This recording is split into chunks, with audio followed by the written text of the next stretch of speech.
বন্ধুরা, আসসালামু আলাইকুম। ডিজিটাল এই বাংলাদেশে কৃষিকাজ অনেক সহজ হয়ে গেছে। এখন কৃষকরা কৃষি যান্ত্রিক এর মাধ্যমে ধান কর্তন করছে। কিছুদিন আগে অনেক বৃষ্টি হয়েছিল, বৃষ্টির কারণে ফসলের জমিতে বৃষ্টির পানি জমে গেছে, এই জন্য তারা ধান কাটতে পারছে না। ধান কাটার সময়ের আগেই কৃষি যান্ত্রিক কম্বাইন্ড হারভেস্টের মাধ্যমে ধান কর্তন করা হচ্ছে। অনেক সুন্দরভাবে ধান ভিতরে থেকে যাচ্ছে, বিচালির অংশটা বাইরে পড়ে যাচ্ছে। এটাই কৃষকের ক্ষতিকর।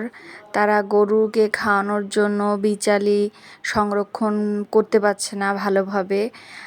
এখন কি করবে? বৃষ্টিতে ধান গুলো বাঁচাতে গেলে এর বিকল্প নেই। কম্বাইন্ড হারভেস্টের মাধ্যমে ধান কর্তন করতে গেলে বিঘায় 4,000 টাকা করে লাগছে।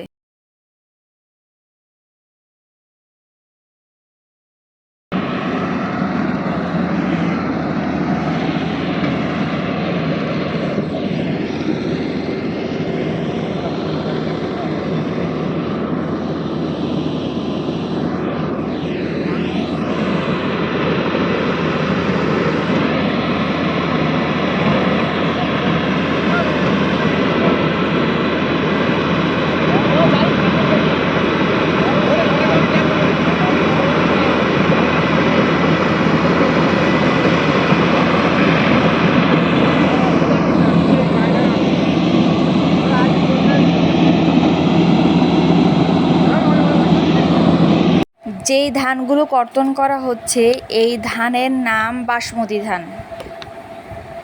এটা অনেক ভালো ভালো চাল হয়, সুন্দর।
সাইড খোলেন সিবক দামে ধান পড়তে ধান পড়তে কেন ওরা ধান পানি ওইটা সিবক দাম না ওই বলতে আপনারা তো তা বলতেন ওই দেখো সামনে ওই পুলিশ তাই